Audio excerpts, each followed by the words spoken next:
नमस्कार, स्वागत है आप सभी का आज के इस लाइव सेशन में। Welcome everyone. I hope I am audible and visible to you guys. क्या मैं आपको बेहतरीन तरह से दिखाई सुनाई दे रहा हूं? स्वागत है आप सभी का आज के इस लाइव सेशन में। बहुत दिनों बाद क्लास ली, कल लगातार क्लास ली, मेरा गला ही बैठ गया। ठीक है, तो विल स्टार्ट विद दिस। तो आज हमारे पास में चैप्टर जो है, आज मजेदार चैप्टर, वन शॉट रिवीजन आज हम करने वाले हैं। चैप्टर हमारे पास में resources and development. Give me a thumbs up, am I audible and visible? Good evening, नमस्कार, स्वागत है आप सभी का। मैप वर्क कब कराओगे? देखो मेरे लाल, तुम लेट चल रहे हो। चैप्टर वाइज एक एक चैप्टर का मैप वर्क जो है वाटर रिसोर्सेज तक, ज्योग्राफी में और हिस्ट्री में जो एक चैप्टर का आना है नेशनलिज्म इन इंडिया का, वो मैं करवा चुका हूं। ठीक है, नहीं किया आप क्या? तो अब जब चैप्टर रिवाइज करवाते चलूंगा तो बताते चलूंगा कि किस चैप्टर से क्या क्या मैप वर्क आना है। वो भी अगर तुम मिस कर दोगे तो एक बार ये पूरा रिवीजन हो जाए तब एक बार हाफ ईयरली के हिसाब से मैप वर्क और करवा दूंगा। और कुछ बोलो। हाँ, अभी स्टार्ट नहीं हुआ। मैं 5 मिनट का बफर इसीलिए रखता हूं कि कुछ बच्चे लेट लतीफ आते तो सारे बच्चे ज्वाइन हो जाए, तो फिर क्या होता है 5 मिनट में कहानी आगे निकल जाती है। कुछ बच्चे तब ज्वाइन करते हैं फिर छाती पीटते हैं, तो इससे बेहतर यह है कि 5 मिनट का एक बफर रख ले हम। ठीक है, शुरू करें। एक बार चैट में give me a thumbs up, then will start. आज हमारे पास चैप्टर है resources and development. Fine, share this session and here we are ready to go. चलिए तो शुरू किया जाए। कहानी कुछ ऐसी है कि वन शॉट रिवीजन सीरीज में कल हमने chapter 1 history rise of nationalism in Europe जो है उस चैप्टर को बहुत अच्छी तरह से रिवाइज कर लिया था, और मैं उम्मीद करता हूं कि आपने उस चैप्टर को एंजॉय भी किया होगा। मजा आया होगा आपको चैप्टर पढ़ के कि पूरा चैप्टर हमारा रिवाइज हो गया, रिवीजन हो गया। आज हम रिसोर्सेज एंड डेवलपमेंट की बात करेंगे। Resources and development, we are on the second day of our challenge. Ram Ram भाई सारिया ने। ठीक है, तो आज हमारे 10 डे हार्ट का सेकेंड डे, जिसमें आज हम रिसोर्सेज एंड डेवलपमेंट वाला जो चैप्टर है वो कंप्लीट करने वाले हैं। तो रिसोर्सेज एंड डेवलपमेंट में क्या कहानी है? रिसोर्सेज एंड डेवलपमेंट में कहानी कि चैप्टर जो है, तो क्या समस्या है, चैप्टर जो है तो कुछ पार्ट डिलीटेड है चैप्टर के। हाँ, चैप्टर के कुछ पार्ट डिलीटेड है, मतलब वो बस क्लासिफिकेशन वगैरह वो वाला, तो वो मैं आपको बता दूंगा क्या डिलीटेड है, कैसे और कहां पता चला कि डिलीटेड है या नहीं है। चैप्टर 2 पार्ट्स में बटा हुआ है, एक रिसोर्स है, दूसरा डेवलपमेंट है। रिसोर्स मतलब वो सारे संसाधन जिससे हमारी जरूरतें पूरी हो रही है, और उनका डेवलपमेंट, उनका विकास बहुत महत्वपूर्ण है। तो ये रिसोर्स एंड डेवलपमेंट की कहानी पढ़ेंगे और हम देखते हैं कि सॉइल भी एक तरह का रिसोर्स है, क्योंकि वो हमारी जरूरतों को पूरा कर रही है। सॉइल भी एक तरह का संसाधन है, रिसोर्स है। तो सॉइल के क्लासिफिकेशन, ठीक है। The thumbnail itself is saying क्या कि वो सॉइल को याद करने की एक निंजा टेक्निक भी बताऊंगा मैं आपको। तो ये हमारे चैप्टर की पूरी रूपरेखा है, ये पूरा चैप्टर का मैदान है, समझ में आया? ये हमारे चैप्टर की पूरी रूपरेखा है। And your student I got 93 out of 100 in board, thank you, happy to know this, really happy to know this. क्या नाम है? क्रिश। आगे और भी बहुत सारे नंबर लाओ, झोला भर के, 2 ट्रक भर के नंबर आए आपको। ठीक है, तो शुरू करते हैं आगे की कहानी। कहानी कुछ ऐसी है। रेडी हो? पेन पेपर लेकर बैठे हो? देखो नोट्स जो है तो ये पीडीएफ के फॉर्म में ले लेना, लिखने मत बैठ जाना। मैं क्लास में पढ़ा रहा हूं तो सुनना, क्यों? क्योंकि ये नोट्स ऐसे के ऐसे आपको मिल जाएंगे। टेलीग्राम चैनल से आप इन्हें डाउनलोड कर सकते हैं। टेलीग्राम चैनल की लिंक आपको भी उड़ती हुई आएगी, और पिन कमेंट में भी पिन कर देंगे, डिस्क्रिप्शन में भी है। ठीक है, तो ये पीडीएफ वहां से वैसे के वैसे ले लेना। मैंने कल के पीडीएफ कल दे दिए थे। अभी क्लास में समझना, रिकॉल करना, रिवीजन सेशन है तो ऑब्जेक्टिव है कि आप रिवाइज करो। बीच बीच में सवाल पूछते चलूंगा मैं आपसे, देखूंगा कितना ध्यान है। तो चैप्टर है हमारा रिसोर्सेज एंड डेवलपमेंट। रिसोर्सेज की बात करें अगर, चैप्टर यहीं से शुरू होता है, तो आप रिसोर्स किसे कहेंगे? ठीक है, रिसोर्स हर वो चीज जो हमारी जरूरत पूरी कर रहा होता है। Everything which is satisfying our needs. Water is a resource. क्यों? क्योंकि जब प्यास लगती है, पानी पीते हैं, तो हमारी नीड जो थी वो सेटिस्फाई होगी ना। ठीक है, तो रिसोर्स हर वो चीज हमारी नीड सेटिस्फाई कर रहा है। प्रोवाइडेड क्या है? It must be technologically accessible, कि आपके पास वो टेक्नोलॉजी हो कि आप उस तक पहुंच पाओ, रिसोर्स को एक्सट्रैक्ट कर पाओ। इकोनॉमिकली फीजिबल हो कि आप उस रिसोर्स में अगर 10 रुपए लगा रहे हैं तो बदले में आपको 15 रुपए 20 रुपए का वैल्यू मिल रहा हो। ऐसा ना हो कि रिसोर्स के लिए आपने 100 रुपए का सोना खोदने के लिए 1 करोड़ रुपए खर्च कर दिए, नहीं, ठीक है। एंड कल्चरली एक्सेप्टेबल मतलब सोसाइटी उसे रिसोर्स की तरह एक्सेप्ट कर रही हो। तो रिसोर्स की डेफिनेशन शॉर्ट क्वेश्चन में आ सकती है और आई भी है प्रीवियस ईयर क्वेश्चंस में, आपको आंसर सीधा मिल रहा है। हर वो चीज जो टेक्नोलॉजिकली, हर वो चीज जो हमारी नीड है सेटिस्फाई कर रही है, प्रोवाइडेड टेक्नोलॉजिकली एक्सेसिबल हो, इकोनॉमिकली फीजिबल हो और कल्चरली एक्सेप्टेबल हो, ठीक है, और कल्चरली एक्सेप्टेबल हो, उसे रिसोर्स कहा जाएगा। अब समझना यहां पे क्या हो रहा है ना, एक ट्रायंगल है कि हमारा फिजिकल एनवायरनमेंट जो है, नेचर जो है, तो उस नेचर में मनुष्य जो है, ह्यूमन बींग्स जो है, तो वो टेक्नोलॉजी की मदद से इंटरैक्ट करता है, इंस्टीट्यूशंस बनाता है और तब रिसोर्सेज एक्सट्रैक्ट करना शुरू करता है, ठीक है। तो इस तरह से एक ट्रायंगल है किस किस के बीच में, नेचर, टेक्नोलॉजी, और नेचर और टेक्नोलॉजी का इस्तेमाल करते हुए ह्यूमन बींग्स जो है, तो वो क्या करते हैं, इंस्टीट्यूशन डेवलप करते हैं, जैसे माइनिंग इंडस्ट्रीज डेवलप हुई है, जिससे क्या होता है, जिससे रिसोर्सेज एक्सट्रैक्ट होते हैं, हमारी नीड्स सेटिस्फाई होती है, ठीक है। तो इंटरडिपेंडेंसी है, क्लियर हुआ। तो एक इंटरडिपेंडेंसी आपको समझ में आती है। तो ये रिसोर्स की डेफिनेशन ध्यान रखना।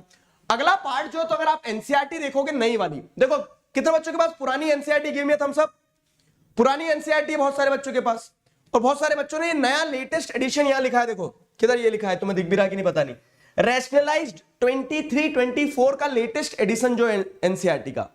तो इस लेटेस्ट एनसीईआरटी के एडिशन को अगर देखोगे तो आपको समझ में आएगा कि ये रिसोर्स वाला पार्ट दिया, पूरा रिसोर्स वाला पार्ट देने के बाद में डिफरेंट रिसोर्सेस के टाइप्स दिए गए हैं on the basis of origin, biotic होता है, अबायोटिक होता है, ठीक है। On the basis of exhaustibility, renewable जो अपने आप को रिन्यू कर लेता है, नॉन रिन्यूएबल जो रिन्यू नहीं कर पाता है। On the basis of ownership, जो इंडिविजुअल के रिसोर्स है, इंडिविजुअल रिसोर्स, कुछ कंट्री के हैं तो वो नेशनल, कुछ कम्युनिटी के होते हैं, कम्युनिटी पार्क वगैरह, तो कम्युनिटी ओन रिसोर्स, और जो किसी का नहीं होता इंटरनेशनल रिसोर्स।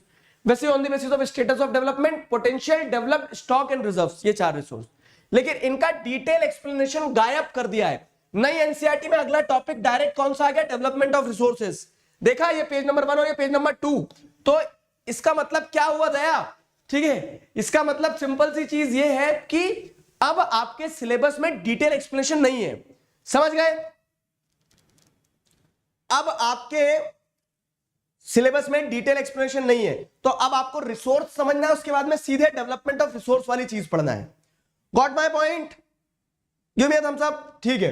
तो अब हम आते हैं किसमें, अब हम आते हैं डेवलपमेंट ऑफ रिसोर्सेज पे। तो रिसोर्सेज हमें समझ में आ गया, अब संसाधन है, हमारी जरूरतें पूरी कर रहे हैं, लेकिन उनका प्रॉपर डेवलपमेंट बहुत ज्यादा जरूरी है। जैसे एक चाइल्ड है, बच्चा है, ठीक है, प्यारा सा बच्चा, अब वो बच्चा है लेकिन उस बच्चे का विकास बहुत ज्यादा जरूरी है। क्यों? क्योंकि अगर आप विकास नहीं करोगे तो वो विनाश की राह पे चल पड़ेगा, ठीक है। आप एक अच्छा इंसान नहीं बना पाओगे तो दिखती बात है, अच्छा इंसान नहीं बना तो खराब इंसान तो बन ही जाएगा वो, और खराब इंसान बन जाएगा तो दुख होगा। तो वही चीज यहाँ पे भी कि रिसोर्सेज है, वो रिसोर्सेज को अगर सही तरह से यूज नहीं किया जाएगा तो रिसोर्सेज डिप्लीट हो जाएंगे, इसीलिए उन रिसोर्सेज का डेवलपमेंट बहुत ज्यादा जरूरी है। अब यहाँ पे एक सवाल बनता है, ठीक है, why do we require the development of resources? क्यों रिक्वायर्ड है? क्योंकि अगर हम डेवलपमेंट नहीं करेंगे रिसोर्सेज का तो there are many problems associated with it if resources are not properly developed, ठीक है। और वही क्वेश्चन आता है कि why development of resources required. तो नीड समझ में आई ना कि if you'll not focus on the proper development of resources, will miss out upon those resources, ठीक है। साथ ही साथ इंडिविजुअल डेवलपमेंट, नेशनल डेवलपमेंट में भी दिक्कतें आएंगी। अगर रिसोर्सेज का डेवलपमेंट नहीं होगा सही तरीके से तो रिसोर्सेज का डिप्लीशन होगा। किसके चलते? क्योंकि कुछ लोग जो है तो जिनके हाथ में पावर होगी वो क्या करेंगे, रिसोर्सेज को अंधाधुंध इस्तेमाल करेंगे, ठीक है। तो ये समझना, डिप्लीशन होगा रिसोर्सेज का to satisfy the greed of few individuals if resources are not properly developed, ठीक है। There will be the depletion of resources for satisfying the greed of few individuals. Second चीज, अगर रिसोर्सेज का proper development नहीं हुआ तो this will lead to the accumulation of resources in few hands which in turn divide the society into two segments, haves और have nots। क्या हुआ? अगर रिसोर्सेज का प्रॉपर डेवलपमेंट नहीं हुआ तो रिसोर्सेज कुछ ग्रीडी इंडिविजुअल्स की नीड को सेटिस्फाई करने के चक्कर में खत्म हो जाएंगे। सोसाइटी हैव्स और हैव नॉट्स में डिवाइड हो जाएगी। अमीर गरीब में सोसाइटी बट जाएगी, गरीब के पास कुछ नहीं होगा, अमीर के पास सब कुछ होगा, हैव्स के पास सब कुछ होगा, हैव नॉट्स के पास कुछ नहीं होगा। साथ ही साथ अगर रिसोर्स डेवलपमेंट पे प्रॉपर फोकस नहीं किया गया तो क्या होगा, एक दिन जब कुदरत की मार पड़ेगी ना तो वो सबको बराबर पड़ेगी। मतलब अगर रिसोर्स डेवलपमेंट पे फोकस नहीं किया गया तो this will lead to global ecological crisis, जहां पे सोसाइटी में आपको क्या देखने को मिलेगा, ग्लोबल वार्मिंग, ठीक है, राइज इन द ओशियंस, ये सारे ग्लोबल इकोलॉजिकल क्राइसिस देखने को मिल जाएंगे। ठीक है, तो इनडिस्क्रिमिनेट एक्सप्लॉयटेशन के चलते ग्लोबल इकोलॉजिकल क्राइसिस होंगे। समझ में आया? So due to these factors, या फिर कह सकते हैं कि अगर हम रिसोर्स पे ध्यान नहीं देंगे तो दीज प्रॉब्लम्स में arise, therefore the development of resources is very important. इन्हीं कारणों से रिसोर्सेज का डेवलपमेंट बहुत इंपॉर्टेंट है। समझ गए? तो therefore a proper development plan and resource planning is essential for the sustainable existence of all form of life। हर तरह से, हर प्रकार के जीवन को अगर आपको चलाए रखना है तो रिसोर्सेज का सही इस्तेमाल बहुत ज्यादा जरूरी है। ठीक है, अब देखो क्या है, सारा पूरा चैप्टर जो ना बहुत इंटरलिंक्ड है। रिसोर्स समझा, रिसोर्स के बाद हमें यह समझना है कि रिसोर्सेज का डेवलपमेंट क्यों जरूरी है। अब ये तो समझ लिया रिसोर्सेज का डेवलपमेंट जरूरी है, कैसे डेवलप करोगे? तो यहां पे कॉन्सेप्ट निकल के आता है सस्टेनेबल डेवलपमेंट का। कितने लोगों को सस्टेनेबल डेवलपमेंट की डेफिनेशन एकदम मुखाग्र याद है? याद रखना, क्योंकि 1 मार्क्स में सस्टेनेबल डेवलपमेंट की डेफिनेशन आ जाती है। तो रिसोर्सेज बहुत इंपॉर्टेंट है, उनका डेवलपमेंट भी बहुत इंपॉर्टेंट है। और डेवलपमेंट कैसे करेंगे? तो sustainable development is the way. Sustainable development क्या कहता है? सस्टेनेबल डेवलपमेंट ये कहता है कि economic development means, sustainable economic development या फिर sustainable development in general means कि development should take place without damaging the environment. Environment को नुकसान ना पहुंचाओ, ऐसे विकास करो। ठीक है, and development in the present should not compromise with the needs of future generation. मतलब आज जो हम विकास कर रहे हैं वो उस तरह से हो कि हमारी आगे आने वाली पीढ़ी जो है उसको किसी प्रकार का नुकसान ना हो। तो development should take place in a way that upcoming generation should not suffer and our present needs also gets fulfilled. ये चीज आपको सस्टेनेबल डेवलपमेंट की डेफिनेशन में बताई गई है। एक बार और रिकैप करते हैं। रिसोर्सेज इंपॉर्टेंट है और उन रिसोर्सेज का डेवलपमेंट इंपॉर्टेंट है, otherwise will face these problems. अब वो डेवलपमेंट कैसे करेंगे? तो sustainable development is one of the way. ठीक है, sustainable development is one of the way. समझ गए? अब बताओ सस्टेनेबल डेवलपमेंट के लिए क्या किया गया? तो सस्टेनेबल डेवलपमेंट के लिए मीटिंग होती है, अर्थ समिट होता है, रियो डी जेनेरियो में मीटिंग होती है, वहां पे एजेंडा 21 निकल के आता है। ये पूरा चैप्टर का फ्लो है। अब एक सवाल पूछ लिया मैंने आपसे, पोल आएगा, Which of the following was not an aim under Agenda 21? Chat section में बताओ चीटर। ठीक है, चैट सेक्शन में क्यों बता रहे हो? इनमें से क्या एक एजेंडा 21 का एम नहीं था? यहां तक समझ में आया? ठीक है, बहुत बढ़िया। रिन्यूएबल और नॉन रिन्यूएबल में होता है जो अपने आप को रिन्यू कर लेते हैं, जैसे वाटर हो गया एक रिन्यूएबल रिसोर्स। नॉन रिन्यूएबल मतलब पेट्रोल गाड़ी में डाला, घूम के आया, एक चक्कर गेड़ी मार के धुआं बना के उड़ा दिया। ठीक है, पोल आया? मुझे क्यों नहीं दिखता है पोल? मेरे साथ क्या दुश्मनी है पोल की? अच्छा, जिसका पोल होता है उसको नहीं दिखता है? चली चली बात करते हो यार। ठीक है, ठीक है, तो यहां पे टाइम अप कर दो। कितने बच्चे सही आंसर दे रहे हैं? मुझे पोल दिख ही नहीं रहा, देखो, no poll. Time up, time up. अच्छा, मेजॉरिटी बच्चों ने सही आंसर दिया है। क्या है कि which of the following was not an aim under agenda 21? तो टू फाइट टेररिज्म। एजेंडा 21 क्या है वो भी समझा रहा हूं। तो मैंने आपको बता दिया कि हमें सस्टेनेबल डेवलपमेंट इंश्योर करना है। सस्टेनेबल डेवलपमेंट के लिए क्या करोगे? तो अब जितने सस्टेनेबल डेवलपमेंट इंश्योर करने के लिए वर्ल्ड के 100 से भी ज्यादा देशों के वर्ल्ड लीडर्स जो है वो इकट्ठे होते हैं। कहां पे? Rio de Janeiro. ठीक है, रियो डी जेनेरियो ब्राजील में है। वहां पे अर्थ समिट होती है। अर्थ समिट मतलब क्या है? एक मीटिंग होती है। अभी जो अर्थ समिट होती है 1992 में, तो इस अर्थ समिट का ऑब्जेक्टिव क्या था? इस अर्थ समिट का ऑब्जेक्टिव ये था कि वो सस्टेनेबल डेवलपमेंट को अचीव कर पाए, वो सस्टेनेबल डेवलपमेंट के आइडिया को अचीव कर पाए। ठीक है, देखो the result is in front of you people. क्या कल 1500-1600 बच्चे थे, आज 1100 है। तो मैं जो बताता हूं ना, कंपटीशन बहुत कम है। तुम्हें क्या करना है? तुम्हें बस अपने लक्ष्य पे काम करते चलना है, उस चीज पे फोकस करना है और दबा के मेहनत करना है बस। ठीक है, तो सस्टेनेबल डेवलपमेंट की बात कर रहे थे कि सस्टेनेबल डेवलपमेंट अचीव करना है। वो सस्टेनेबल डेवलपमेंट कैसे अचीव कर पाएंगे? तो मीटिंग होती है रियो डी जेनेरियो अर्थ समिट में, ब्राजील में अर्थ समिट मीटिंग का नाम था। अब वहां क्या होता है? तो उस मीटिंग का आउटकम निकल के जो आता है, उस मीटिंग का आउटकम निकल के आता है एजेंडा 21। कंफ्यूजन मत रखना, क्रोनोलॉजी समझना कि सस्टेनेबल डेवलपमेंट अचीव करना ये गोल था। इस गोल के लिए 100 से ज्यादा देशों के लोग क्या है? मिलते हैं। कहां मिलते हैं? 100 से ज्यादा देशों के लोग मिलते हैं रियो डी जेनेरियो ब्राजील में। वहां पे मिलने के बाद में वो आउटकम जो निकाल के आते हैं, मतलब बोलते हैं ना उस मीटिंग का निष्कर्ष क्या निकला? एजेंडा 21। तो एजेंडा 21 क्या है? एजेंडा 21 जैसे अगर हम समझे तो जो डिक्लेरेशन साइन हुआ था रियो डी जेनेरियो में ब्राजील में 1992 में, ठीक है, जहां से ग्लोबल सस्टेनेबल डेवलपमेंट को अचीव करने की एक पहल शुरू की गई थी कि ग्लोबल लेवल पे हमें सस्टेनेबल डेवलपमेंट को अचीव करना है। ऐसा डेवलपमेंट करेंगे कि जिससे ओवरऑल फ्यूचर जनरेशन के लिए भी क्या कर सके? रिसोर्सेज बचाया जा सके। ठीक है। तो वो एजेंडा 21 का ऑब्जेक्टिव था, उसके अंदर प्रोविजंस क्या थे, कैसे अचीव करोगे सस्टेनेबल डेवलपमेंट, क्यों अचीव करोगे। तो ऑब्जेक्टिव ये थे कि हम क्या करेंगे, इन्वायरमेंटल डैमेज को, पॉवर्टी को, डिसीजेस को, इन तीन चीज को कॉम्बैट करेंगे। इन्वायरमेंटल डैमेजेस को रोकना है, पॉवर्टी को खत्म करना है और डिसीजेस जो उनको कंट्रोल करना है। ठीक है, कैसे करेंगे, through global cooperation on common interest. Common interest जो है, कॉमन इंटरेस्ट क्या हो सकते हैं, हवा पानी, ये कॉमन इंटरेस्ट है। ठीक है, तो इन सारी चीजों के संरक्षण के लिए, डिसीजेस को खत्म करना एक कॉमन इंटरेस्ट है, इन पे ग्लोबल कोऑपरेशन होगा। ठीक है, और वो म्यूचुअल नीड्स और शेयर्ड रिस्पांसिबिलिटीज के थ्रू इंश्योर किया जाएगा कि अचीव किया जाए, कि सब आपस में काम करें। ठीक है, जो लोकल गवर्नमेंट्स होगी उनको अपने अपने एजेंडास, 21 एजेंडास निकालना पड़ेंगे। ठीक है, तो लोकल गवर्नमेंट जो है, जैसे इंडिया में भी जो लोकल गवर्नमेंट होगी, तो लोकल गवर्नमेंट को बोला जाएगा कि आप इन्वायरमेंटल डैमेज, पॉवर्टी और डिसीजेस को टैकल करने के लिए क्या प्लान बना सकते हो। तो हर लोकल गवर्नमेंट क्या करेगी, अपने अपने एजेंडा बनाएंगी। ठीक है, हर लोकल गवर्नमेंट अपने अपने एजेंडा बनाएंगे और उन एजेंडास के हिसाब से सस्टेनेबल डेवलपमेंट को अचीव किया जाएगा। समझ गए। तो ये सस्टेनेबल डेवलपमेंट की कहानी हो गई। आ जाओ एक बार फिर से रिकॉल करते हैं। रिसोर्सेज इंपॉर्टेंट है, रिसोर्सेज का डेवलपमेंट जरूरी नहीं तो बहुत समस्या होगी। और डेवलपमेंट कैसे करेंगे, सस्टेनेबल डेवलपमेंट की मदद से करेंगे। सस्टेनेबल डेवलपमेंट कैसे करेंगे, तो उसके लिए मीटिंग की गई रियो डी जेनेरियो अर्थ समिट में, जिससे हमने एजेंडा 21 आउटकम निकाला। ठीक है, चलो हमने रिसोर्सेज बचा लिए, लेकिन सिर्फ बचा लेने से काम नहीं होगा। अब वो रिसोर्सेज आपने डेवलप कर लिए, बचा लिए अगर, तो उसकी प्रॉपर प्लानिंग भी तो करना होगी कि कैसे इस्तेमाल किया जाए। कहानी चल रही है ना, एक प्रॉपर प्लानिंग भी तो करना होगी कि कैसे इस्तेमाल किया जाए। तो अगला जो टॉपिक है आपका वो इससे कनेक्टेड है, क्या, रिसोर्स प्लानिंग। रिसोर्स प्लानिंग क्या कहता है, रिसोर्स प्लानिंग बड़ी सिंपल सी चीज कहता है कि रिसोर्सेज जो है ना, तो they are unevenly distributed but they are required by all for development.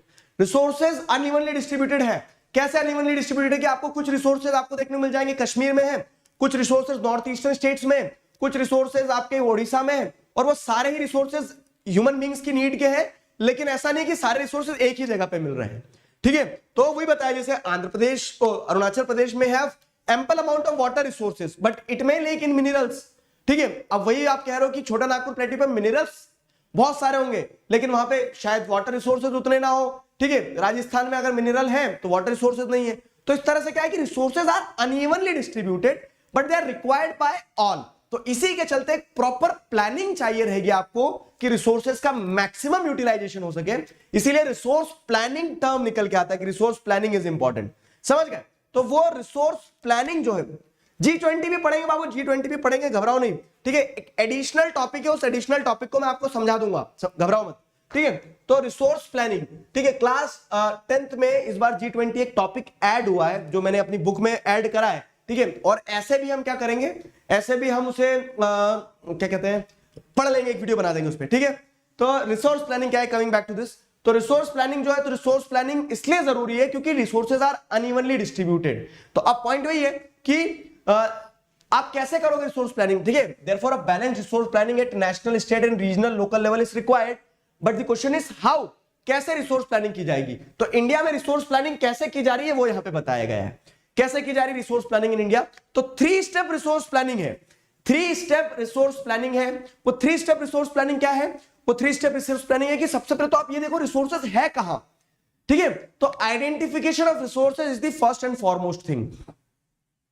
Identification of resources is the first and foremost thing, जिसमें आप ये देखते हैं कि identification and inventory of resources across the region of the country.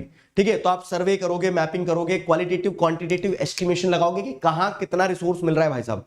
तो पहली चीज तो ये होगी कि रिसोर्स प्लानिंग में सबसे इंपॉर्टेंट क्या है कि आप आइडेंटिफाई करो रिसोर्सेज कहां है। दूसरी चीज क्या करोगे आप, दूसरी चीज रिसोर्स, देखो ये सीधे स्ट्रेट फॉरवर्ड क्वेश्चंस होते हैं। What are the 3 steps resource planning in India, explain. तो पहला identification of inventory and resources which includes identifying the qualitative quantitative aspects of resources, mapping, surveying, plotting की कहां है रिसोर्स। ठीक है, पहला स्टेप हो गया। दूसरा स्टेप क्या है कि जब आपको पता लगा ले कहां रिसोर्स है, तो सेकंड स्टेप ये होता है कि आप ये आइडेंटिफाई करो कि रिसोर्स को एक्सट्रैक्ट कैसे करना है।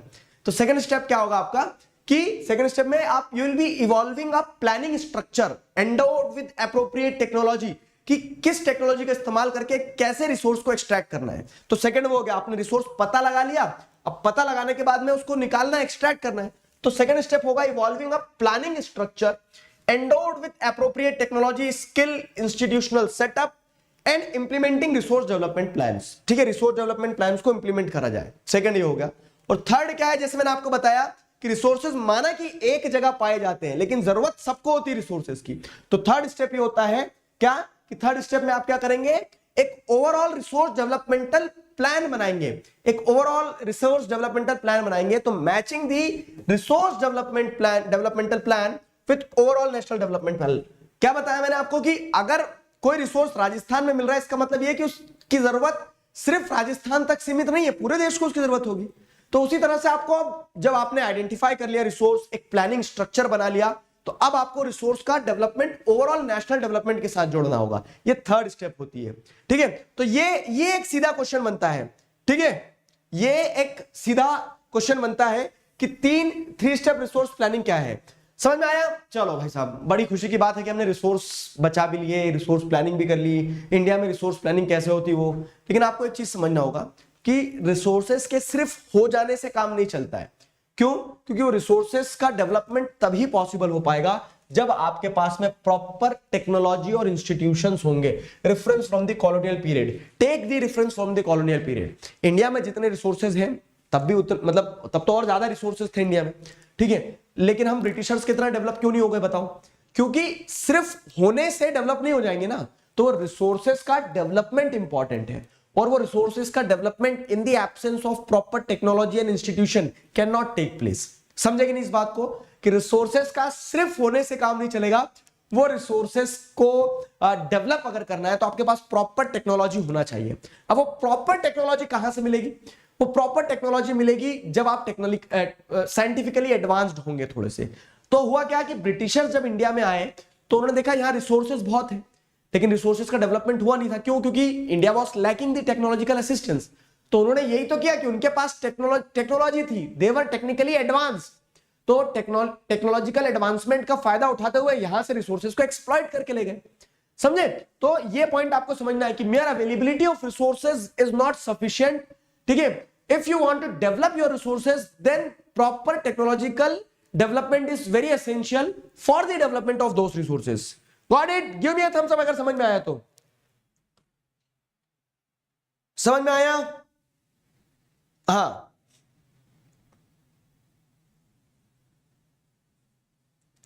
आई एम फ्रॉम विदाई बैच। अभी तक तुम्हारी विदाई नहीं हुई, ठीक है, आई मिस यू पीपल। चलो, तो विदाई 2.0 हो गया, 2.3 चल रहा है। तुम्हें तिलक लगा के एक दिन तुम्हें भी 10 रुपए का नोट देके चावल छिड़क के बोल दिया जाएगा कि जाओ तुम्हारी भी विदाई। ठीक है, तो और फिर मुझे पता है तुम लौट के मायके आओगे बार बार। ठीक है, तो आगे बढ़ते हैं। अगली कहानी क्या है? तो रिसोर्सेज का डेवलपमेंट वाला पार्ट समझ में आया। अब देखो क्या है, रिसोर्स डेवलपमेंट, टेक्नोलॉजी, ये तीनों का ट्रायंगल आपको समझ में आ गया। अब अगला इंपॉर्टेंट चीज पता क्या है कि चलो आपने रिसोर्स डेवलप भी कर लिया, आपने रिसोर्स प्लान भी कर लिया, रिसोर्स प्लानिंग भी हो गई, सारी चीजें हो गई है। अब आगे अगर जो एक सवाल आता है, तो अब आगे सवाल ये निकल के आता है, एक टॉपिक जो है आपका, जहां पे आपको क्या देखने को मिल रहा है कि रिसोर्सेज का कंजर्वेशन भी बहुत इंपॉर्टेंट है। रिसोर्सेज का कंजर्वेशन भी बहुत इंपॉर्टेंट है। कैसे कंजर्वेशन बहुत इंपॉर्टेंट है, इस पॉइंट को समझना।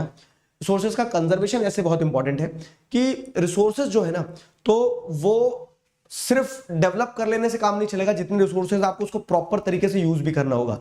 कॉलोनियल पीरियड में मतलब अनकंट्रोल एक्सप्लॉयटेशन हुआ, सारी चीजें हुई, और यहीं पे आप जैसे देखेंगे तो रिसोर्स कंजर्वेशन के बहुत बड़े प्रोपोनेंट कौन रहे हैं? महात्मा गांधी रहे हैं। महात्मा गांधी जो रहे, तो महात्मा गांधी ने क्या कहा कि there is enough for everybody's need and not for anybody's greed. तो इस स्टेटमेंट को क्वेश्चन बना के पूछ लिया जाता है। इस स्टेटमेंट से महात्मा गांधी क्या कहना चाहते हैं? महात्मा गांधी ये कहना चाहते हैं कि रिसोर्स का प्रॉपर कंजर्वेशन होना चाहिए, क्योंकि इंडिविजुअल की नीड्स सेटिस्फाई करने के लिए तो नेचर में सफिशिएंट रिसोर्स है, लेकिन एक भी इंडिविजुअल की ग्रीड कभी सेटिस्फाई नहीं कर सकते हो आप। उन्होंने ये कहा कि जो मास प्रोडक्शन का कॉन्सेप्ट है, it should be replaced by the production by masses. ठीक है, मतलब बहुत ज्यादा मास प्रोडक्शन मत करो। क्यों? क्योंकि मास प्रोडक्शन में तो आप वेस्टेज कर रहे हो चीजों का। प्रोडक्शन बाय मासेस होना चाहिए, जनता को जितनी जरूरत है उतना प्रोडक्शन हो बस। ठीक है, तो by this statement he was he became the flag bearer of conservation of resource। और महात्मा गांधी के इसी आइडिया को, कंजर्वेशन ऑफ रिसोर्स के आइडिया को, आपको क्या देखने को मिलेगा कि इंटरनेशनल लेवल पे क्लब ऑफ रोम ने पहले एडवोकेट किया। ठीक है, 1968 में 74 जो होता है 1974, तो वहां पे गांधी जी की जो फिलॉसफी थी, तो वो सुमिचर ने अपनी बुक स्मॉल इज ब्यूटीफुल में हाईलाइट करी। ये क्यों बता रहा हूं मैं, अगर मान लो 1 मार्क्स के ऑब्जेक्टिव टाइप के क्वेश्चन आ जाए तो वो आपको ध्यान रहे, ठीक है। उसी के साथ साथ जैसे अगर आप देखोगे ग्लोबल लेवल पे जो ब्रटलैंड कमीशन रिपोर्ट आती है, जो पहली बार सस्टेनेबल डेवलपमेंट की बात करती है, सस्टेनेबल डेवलपमेंट की पहली बार बात जो है ना, वो ब्रटलैंड कमीशन रिपोर्ट में हाईलाइट की गई थी। उसमें भी महात्मा गांधी की जो फिलॉसफी है कंजर्वेशन ऑफ रिसोर्स, उसको हाईलाइट किया गया, ठीक है। तो ये जो बुक पब्लिश होती है अवर कॉमन फ्यूचर, वहां पे आपको क्या देखने को मिलता है, वहां पे सस्टेनेबल डेवलपमेंट का आइडिया, महात्मा गांधी की फिलॉसफी जो रिसोर्स कंजर्वेशन की, वो हाईलाइट होती है, समझ गए, वो हाईलाइट होती है। तो क्लियर है पूरा रिसोर्स वाला पार्ट। तो यहां पे एक सवाल के साथ में अब आगे बढ़ेंगे। तो हमने चैप्टर का रिसोर्सेज एंड डेवलपमेंट चैप्टर है, तो रिसोर्सेज का कॉन्टेक्स्ट, रिसोर्सेज क्या है, उनका डेवलपमेंट क्यों जरूरी है, क्या किया गया है सस्टेनेबल डेवलपमेंट के लिए, एजेंडा 21, रियो डी जेनेरियो और समिट वगैरह, वो सारी चीजें। रिसोर्सेज की सिर्फ डेवलपमेंट से काम नहीं चलेगा, ओवरऑल प्लानिंग होना चाहिए। इंडिया में कैसे रिसोर्स प्लानिंग होती है, रिसोर्सेज के डेवलपमेंट के लिए टेक्नोलॉजी इंपॉर्टेंट है, और इन सारी चीजों के ऊपर कंजर्वेशन रिसोर्स का बहुत इंपॉर्टेंट है। इतना सब कुछ पढ़ लिया है। पोल आ गया आपके सामने, आपकी नजरों के सामने पोल है ना। तो बताओ जरा, ये रिसोर्सेज वाला पार्ट हमारा कंप्लीट हो गया। एक सवाल है और सवाल का जवाब आप पोल में दो, चैट में मत दो, चीटर, ठीक है। समझ में आ जाता है लेकिन लिख नहीं पाता हूं, तो लिखना शुरू करो। दौड़ते आ जाता है लेकिन तैर नहीं पाता हूं, तो तैरना शुरू करो। भाई साहब, जिस चीज में कमजोर हो उस चीज पे फोकस करना पड़ेगा। साइंस तो बन जाती है, एसएसटी का तो पूछो ही मत सर, एसएसटी से तो प्यार हो गया, लेकिन मैथ्स नहीं बनता है, तो मैथ्स करना शुरू करो। पॉइंट समझ में आ रहा ना कि हमारा डर जब तक डर है, जब तक उसकी आंखों में आंखें डाल के हम उस डर को ना डरा दें। तो तुम्हें जो नहीं बन रहा है उस चीज पे तो फोकस करना पड़ेगा ना मेरे दोस्त। लिखो, बार बार आंसर लिखो। पहली बार सबसे गंदा आंसर लिखोगे, दूसरी बार थोड़ा इंप्रूव करोगे, और लिखते लिखते कब तुम बेस्ट आंसर लिखने लगोगे तुम्हें नहीं पता चलेगा। द पॉइंट इज कि जिस चीज से डर लग रहा है उससे भागो मत, उसे फेस करो, ठीक है। चलो ओके, तो टाइम अप कर दिया जाए। क्या आंसर दिया मेजोरिटी बच्चों ने?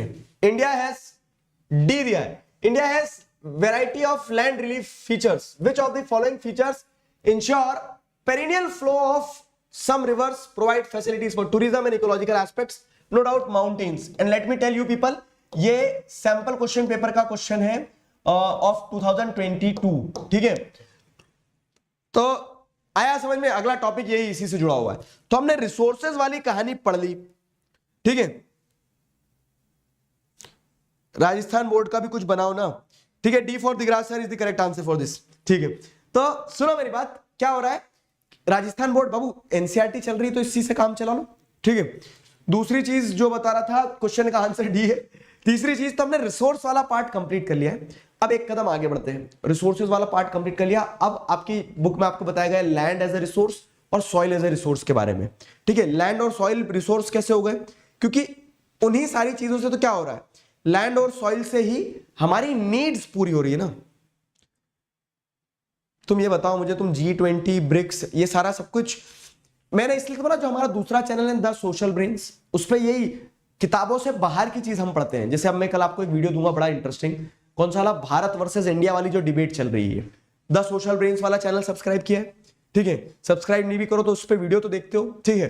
तो वो वहां पे ये सारी चीजें बताते रहेंगे। जैसे कोई ब्रिक्स पूछ रहा है तो 5 देशों का एक समूह है, ब्राजील, रशिया, इंडिया, चाइना और क्या रह गया, BRIC, साउथ अफ्रीका, ठीक है। हाँ, तो ये सारे कंट्रीज जो है तो इन्होंने मिलकर एक अपना ग्रुप बनाया, वो ब्रिक्स है, ब्रिक्स नेशन। जैसे G20 20 देशों का समूह है, ब्रिक्स 5 देशों का समूह, समझ गए। G20 में बताऊंगा आपको, ठीक है। अभी आगे बढ़ जाए हम, ठीक है। चलो आ जाओ। तो ये आंसर का कुछ क्वेश्चन का आंसर दे दिया है, तो अब आगे बढ़ते हैं। अगली चीज क्या है, लैंड एज ए रिसोर्स। तो जैसे अब हमने रिसोर्सेज वगैरह के बारे में पढ़ लिया, रिसोर्स प्लानिंग, रिसोर्स डेवलपमेंट, सारा सब कुछ पढ़ लिया। मैं आपको जहां जहां जो जो क्वेश्चन बताते चल रहा हूं ना, तो एमपी बोर्ड के सिलेबस में अगर होगा तो आएगा बाबू। मैंने एमपी बोर्ड का भी सिलेबस नहीं देखा है, G20 अगर एमपी बोर्ड के सिलेबस में होगा तो बिल्कुल आएगा। तो अब हम आगे बढ़ते हैं लैंड रिसोर्सेज पे, ठीक है। लैंड रिसोर्सेज पे क्या पढ़ेंगे अब हम? तो मैंने आपको रिसोर्सेज के बारे में समझा दिया, लैंड भी एक रिसोर्स है क्योंकि हमारी नीड पूरी करता है, ठीक है। तो लैंड की यूजेस क्या है देखो, तो इट सपोर्ट्स नेचुरल वेजिटेशन, पेड़ पौधे जमीन पे तो लगे हैं। वाइल्ड लाइफ लैंड से ही है, मतलब वो जानवर, शेर, चीता, भालू सब जमीन पे तो चलेंगे, उड़ेंगे थोड़ी ना। उड़ता हुआ शेर देखा है क्या तुमने? ठीक है, फिर और कुछ देखा होगा तो it supports natural vegetation, wild life, human life, economic activities, transport, communication system, everything is taking place on land. ठीक है, तो इस सेंस में लैंड भी एक हमारा नीड को सेटिस्फाई करता हुआ रिसोर्स हो गया। अब लैंड की लेकिन एक लिमिटेशन है, क्या कि लैंड एक ऐसा रिसोर्स है जो कि फाइनाइट मैग्नीट्यूड का है। ऐसा नहीं कि हाथ जोड़े मंत्र पड़ा जमीन बढ़ गई, ठीक है, वो जितनी है उतनी ही रहेगी, उसी में आपको घर बनाना है, खेती करना है, स्कूल बनाना है, स्कूल रहने दो सर, ठीक है, घर बनाना है, खेती करना है, ठीक है, उसी पे इंडस्ट्री लगाना है, सब कुछ करना है। तो लिमिटेशन क्या है कि लैंड उतना ही है, नीड्स अनलिमिटेड है। तो land is an asset of finite magnitude with infinite uses. ठीक है, तो इसी के चलते उसका प्रॉपर डेवलपमेंट कंजर्वेशन भी जरूरी है। ठीक है, तो लैंड जो है, तो लैंड रिसोर्सेज को अगर ब्रॉडली देखा जाए तो लैंड रिसोर्सेज ऐसे डिस्ट्रीब्यूटेड है कि प्लेन एरिया है 43%, माउंटेन एरिया है 30% out of the total land, ठीक है, और 27% प्लेटू रीजन है। ठीक है, और ये अलग अलग डिफरेंट फॉर्म ऑफ लैंडफॉर्म्स जो है, इनकी सिग्निफिकेंस क्या है पता है? जैसे प्लेन एरिया में खेती हो जाती है, माउंटेन एरिया में आपको रिवर्स वाटर्स टूरिज्म मिल जाता है, प्लेटू एरिया में स्टोर हाउस ऑफ मिनरल्स है। ठीक है, यही क्वेश्चन मैंने भी पीछे पूछा था और जो सैंपल क्वेश्चन पेपर में भी आया है वैसा। ठीक है, तो जब आप एनसीईआरटी पढ़ते हो तो आपको इस चीज का ध्यान रखना होगा कि you are required to read between the lines के बीच में वो क्या कहना चाह रही है, वो समझ लिया तो क्वेश्चन कभी गलत नहीं होंगे। ठीक है, एक आपके साथ में क्या रहेगा, एक एज रहेगी आपके साथ में कि आप क्या कर सकते हो, बेहतर तरीकों से चीजों को संभाल सकते हो। ठीक है, तो अब आगे बढ़े, अगर ये सारे नोट्स वगैरह सब टेलीग्राम पे दे दूंगा, तो सिग्निफिकेंस है इन सारे अलग अलग डिफरेंट लैंड फीचर्स की। अब अगर हम बात करें तो लैंड तो सर पूरी जमीन, इंडिया की जितनी जमीन है 3.28 मिलियन स्क्वायर किलोमीटर, तो 3.28 मिलियन स्क्वायर किलोमीटर जो है, इसका इस्तेमाल कैसे हो रहा है, या फिर वर्ल्ड की पूरी जमीन है तो वर्ल्ड की पूरी जमीन का कुछ पैटर्न में इस्तेमाल होता होगा। तो लैंड यूटिलाइजेशन वाला जो टॉपिक है, इस पे ऑब्जेक्टिव टाइप के क्वेश्चन जो है वो बन जाते हैं, डिफाइंड टाइप के क्वेश्चन बन जाते हैं, समझना। हाँ, जैसे ये 100% लैंड है अगर, तो इस 100% लैंड का इस्तेमाल कैसे होता है फॉरेस्ट के फॉर्म में। तो लैंड के कुछ हिस्से में जंगल होंगे, ठीक है, लैंड के कुछ हिस्से में जंगल होगा, ठीक है, ये फॉरेस्ट हो गया। फिर land not available for cultivation, land not available for cultivation में क्या हो जाएगा कि लैंड का कुछ हिस्सा होगा जो खेती के लिए अवेलेबल नहीं है, तो क्या करेंगे वहां पे, ठीक है, तो जब हवन तो करेंगे नहीं, जो लैंड कुछ हिस्सा जो है वो अवेलेबल नहीं है खेती के लिए, तो उस पर क्या किया जाएगा, तो वो बैरन या फिर वेस्टलैंड होगी, बैरन या फिर वेस्टलैंड होगी, मतलब कि वो खाली जमीन है, बंजर जमीन है, खेती कर ही नहीं सकते, इसके लिए अवेलेबल नहीं है कल्टीवेशन के लिए। ठीक है, कुछ हिस्सा नॉन एग्रीकल्चरल यूजेस में चले गया होगा, मतलब लैंड के कुछ हिस्से पे खेती इसलिए नहीं कर सकते क्योंकि रोड बना दिया। अब रोड में तुम बीज लगाओ और सोचो कि यहां पे खेती कर लूंगा, करोड़पति बन जाऊंगा, ना जी ना, ठीक है, ऐसा नहीं होता है। तो land put to non agricultural uses, जैसे बिल्डिंग, रोड, फैक्ट्रीज बना दी, तो अब उनके ऊपर खेती करोगे नहीं। ठीक है, तीसरा क्या है, अब ये हमने वाली लैंड भी हटा दी जिसपे खेती हो नहीं सकती थी, या तो बैरन वेस्टलैंड है या फिर वो नॉन एग्रीकल्चरल यूजेस में है। अब आता है अदर अनकल्टिवेटेड लैंड, कुछ हिस्सा और भी है जिसपे खेती नहीं हो रही, की जा सकती थी लेकिन नहीं हो रही है। क्यों नहीं हो रही है, तो देखो क्या हो रहा है, या तो वो परमानेंट पेस्चर लैंड है, ग्रेजिंग लैंड है, यहाँ पे ग्रेजिंग हो रही है, वो जानवरों के ग्रेज करने के लिए उनका वहां पे क्या चल रहा है, बुफे चल रहा है। ठीक है, तो जानवरों के लिए वो परमानेंट पेस्चर या फिर ग्रेजिंग लैंड है। या फिर क्या है, वो land miscellaneous tree crops groups के अंडर में है, मतलब उन लैंड पे क्या है, उन लैंड पे कोई पेड़ पौधे लगा दिए गए हैं, ऐसे पेड़ पौधे, मतलब जो जंगल भी नहीं है, मिसलेनियस ट्री क्रॉप्स होते ना, कि मान लो जैसे एक प्लॉट है, उस प्लॉट पे खेती नहीं हो रही है, घर भी नहीं बना है, लेकिन वहां पे पेड़ पौधे लगे हैं, तो कुछ आप और भी ग्रो नहीं कर सकते हो, है ना, तो वो हो जाएगा। फिर क्या है, कल्चरलेबल वेस्टलैंड। कल्चरलेबल वेस्टलैंड क्या होता है, देखो इस जमीन पे बाकायदा खेती की जा सकती है, लेकिन अब हाईवे का प्लॉट है और ताऊ जी ने सोचा कि हाईवे के प्लॉट की कीमत डबल हो जाएगी तब बेचूंगा इसको, तो उस पर ना वो खेती कर रहे हैं, ठीक है, खेती की जा सकती थी ना, उस पर मिसलेनियस ट्री क्रॉप्स है ना, वो ग्रेजिंग लैंड है, लेकिन वो खाली जमीन पड़ी है, तो वो क्या है, कल्चरलेबल वेस्टलैंड में आएगी। क्यों, क्योंकि वो 5 सालों से ज्यादा क्या है, खाली पड़ी हुई है, तो वो जमीन का हिस्सा जो 5 या फिर 5 साल से ज्यादा के लिए खाली छोड़ दिया गया हो, जिसपे खेती नहीं की गई हो, तो वो अदर अनकल्टिवेटेड लैंड्स में आ जाता है, उसे कल्चरलेबल वेस्टलैंड कहते हैं। और यही डिफाइन टाइप में क्वेश्चन आते हैं कि कल्चरलेबल वेस्टलैंड क्या है। ब्लर इमेज क्यों लिख रहे हैं बच्चे, देखो क्वालिटी एनहांस करो तुम्हारी साइड से, ब्लर इमेज नहीं है, मुझे तो एकदम साफ साफ दिख रहा है, क्वालिटी एनहांस करो थोड़ा सा तो दिखेगा, 480 पे भी कर लोगे तो भी दिख जाएंगे टेक्स्ट, ठीक है बाबू। चलो ठीक है, तो कल्चरलेबल वेस्टलैंड हो गया। कल्चरलेबल वेस्टलैंड के अलावा 5 साल से ज्यादा खाली छोड़ी गई। Culturable wasteland. अगला आता है फैलो लैंड। फैलो लैंड मतलब क्या है कि ये वो जमीन है जो खाली है लेकिन वो अनकल्टिवेटेड में नहीं आएगी, अदर अनकल्टिवेटेड लैंड में नहीं आएगी, जिसमें खेती हो रही है लेकिन कम कम टाइम फ्रेम में। तो फैलो लैंड मतलब क्या होता है, उसमें एक तो करंट फैलो आता है जो 1 और लेस देन 1 एग्रीकल्चरल ईयर के लिए खाली छोड़ी जाती है, करंट फैलो। और अदर देन करंट फैलो मतलब जो 1 और 5 के बीच में। अच्छा, अब ये खाली खाली में कंफ्यूज हो जाता व्यक्ति। तो देखो ये जमीन है, इस पे खेती की जा सकती है, समझना, ये जमीन है, इस पे खेती की जा सकती है तो मुस्कुराओ, और नहीं भी की जा सकती तो भी मुस्कुराओ, ठीक है। तो अब यहां इस जमीन पे खेती की जा सकती है, लेकिन अगर इस जमीन को 5 साल से ज्यादा खाली छोड़ दोगे तो वो क्या कहलाएगी, कल्चरेबल वेस्टलैंड कहलाएगी, ठीक है, कल्चरेबल वेस्टलैंड कहलाएगी। इस जमीन को अगर आप 1 से 5 के बीच में खाली छोड़ोगे तो वो क्या कहलाएगी, अदर देन करंट फैलो, ठीक है। तो वो अदर देन, ठीक है, other than current fallow, other than current fallow land कहलाएगी, ठीक है। और अगर 1 साल से कम में, ठीक है, 1 माइनस, ठीक है, 1 साल से कम में अगर खाली छोड़ी गई है तो वो क्या कहलाएगी, करंट फैलो, करंट फैलो। समझ गए, सिंपल चीज है। Give me a thumbs up अगर क्लियर हुआ तो, कि fallow land, culturable wasteland, other than current fallow land और करंट फैलो लैंड। क्लियर है, ठीक है। तो ये कंफ्यूजन नहीं रहना चाहिए। तो फैलो लैंड का भी हमने देख लिया। चलो भाई साहब, तो हमारे पास जमीन थी, ठीक है। अब इस जमीन में क्या है, कुछ तो फॉरेस्ट एरिया होगा, कुछ land not available for cultivation होगा तो वो बैरन लैंड होगी, नॉन एग्रीकल्चर यूजेस में ले ली जाएगी। कुछ अदर अनकल्टिवेटेड लैंड होगी तो जिसमें आपको परमानेंट पेस्चर वगैरह ये सारा सब कुछ देखने को मिल जाएगा। कुछ फैलो लैंड होगी। अब जो बची हुई जमीन है ये बच के कहां जाएगी, ठीक है। तो इस जमीन पे क्या होना है, इस जमीन पे खेती होना है, क्योंकि खेती के अलावा बाकी सब कुछ हो गया ना, खेती के अलावा बाकी सब कुछ हो गया। तो एक एरिया फिर आता है नेट सोन एरिया का, ठीक है। नेट सोन एरिया क्या होता है देखो, तो area sown at least once in an agriculture year. ये नेट सोन एरिया की डेफिनेशन यहां लिख दे रहा हूं मैं, ठीक है।